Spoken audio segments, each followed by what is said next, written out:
राजधानी पटना में नीट की तैयारी कर रही छात्रा की संदिग्ध मौत के मामले में एक बड़ा अपडेट सामने आया है। बिहार सरकार ने इस मामले की जांच सीबीआई से कराने की मांग केंद्र सरकार से की है। इसकी जानकारी डिप्टी सीएम और गृह मंत्री सम्राट चौधरी ने दी है। उन्होंने बताया कि मुख्यमंत्री नीतीश कुमार ने भारत सरकार से इस केस को सीबीआई को सौंपने का आग्रह किया है। फिलहाल इस मामले की जांच बिहार पुलिस की एसआईटी कर रही थी। डिप्टी सीएम ने सोशल मीडिया के जरिए कहा कि सरकार इस मामले में पारदर्शी और न्यायपूर्ण जांच चाहती है। इसी उद्देश्य से केंद्र सरकार से जांच एजेंसी बदलने का अनुरोध किया गया है। यह मामला पहले से ही काफी चर्चित रहा है।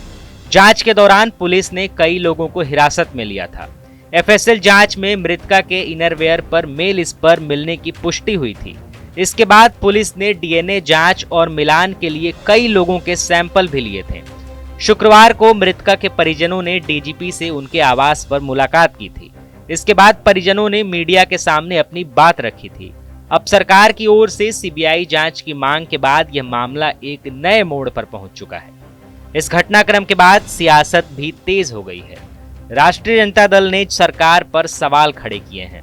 राजद प्रवक्ता एजाज अहमद ने कहा कि सरकार बेटी बचाओ और बेटी पढ़ाओ के नारे देती है, लेकिन इस मामले में जांच की प्रक्रिया पर गंभीर सवाल खड़े हो रहे हैं। उन्होंने कहा कि छात्रा की मौत के बाद अभिभावकों में डर का माहौल है और सरकार की कार्यप्रणाली पर भरोसा कमजोर हुआ है। सरकार के स्तर से बड़े बड़े नारे दिए जाते हैं, बेटी बचाओ बेटी पढ़ाओ, लेकिन नीट छात्रा के मामले पर जिस तरह से जांच प्रक्रिया चल रही है, जिस तरह से जांच चल रहा है, ऐसा लगता है कि बिहार में जो सरकार है वो ना बेटी बचाना चाहती है और ना बेटी को पढ़ने देना चाहती है। क्योंकि नीट छात्रा के मामले के बाद जिस तरह से सभी अभिभावकों में इस बात का डर है कि हमारी बेटी पढ़ने गई है, सुरक्षित रहेगी कि नहीं रहेगी, और अगर उसके साथ कोई वाकया हो गया तो सरकार जांच में उन अभियुक्तों को पकड़ने का काम करेगी कि नहीं करेगी, ये डर लोगों में समा गया है। और स्पष्ट रूप से सरकार की कार्यप्रणाली, शासन की कार्यप्रणाली और नीट छात्रा के माता पिता के बयान के बाद ये समझ में आ रहा है कि बिहार में जो सरकार चल रही है, ये जो नारा देते हैं, ना किसी को फंसाते हैं ना किसी को बचाते हैं।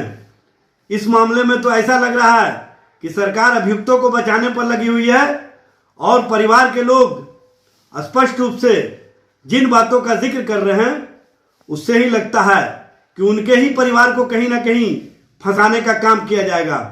आखिर क्या कारण है कि परिवार के सदस्य को जिस तरह से शासन और प्रशासन की ओर से इस मामले की सीबीआई जांच की धमकी दी गई और कहा गया कि अगर आप लोगों ने इस मामले में हमारे अनुसार कार्य नहीं किए तो इस मामले को हम सीबीआई को दे देंगे, जबकि परिवार के सदस्यों का कहना है कि जांच की प्रक्रिया में माननीय पटना उच्च न्यायालय या माननीय सर्वोच्च न्यायालय का हस्तक्षेप हो और उनकी निगरानी में जांच समिति बने। वहीं भारतीय जनता पार्टी ने सरकार के फैसले का समर्थन किया। भाजपा प्रवक्ता प्रभाकर मिश्र ने कहा कि मुख्यमंत्री नीतीश कुमार ने यह साफ कर दिया है कि बेटियों के न्याय से कोई समझौता नहीं होगा। उन्होंने कहा कि सीबीआई जांच की मांग कर सरकार ने यह दिखाया है कि सुशासन सिर्फ शब्द नहीं बल्कि संकल्प है। देखिए, बिहार के माननीय मुख्यमंत्री नीतीश कुमार जी ने साफ कर दिया है कि बेटियों के न्याय पर कोई समझौता नहीं होगा। पटना में नीट छात्रा की हत्या के मामले में सीबीआई जांच की मांग कर उन्होंने यह साबित कर दिया कि सुशासन शब्द नहीं संकल्प है। यह वही सरकार है जो दोषी चाहे कितना भी रसूखदार हो उन्हें कानून के कटघरे में खड़ा करती है।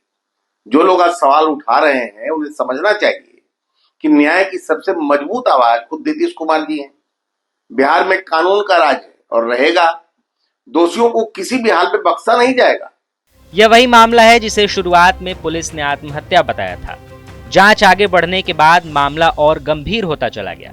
छात्रा के परिवार और आम लोगों ने न्याय की मांग को लेकर काफी प्रदर्शन भी किए। 18 साल की यह छात्रा जहानाबाद जिले की रहने वाली थी। वह पटना के चित्रगुप्त नगर इलाके के शंभू गर्ल हॉस्टल में रहकर नीट की तैयारी कर रही थी। 6 जनवरी की शाम वह अपने कमरे में बेहोश मिली थी।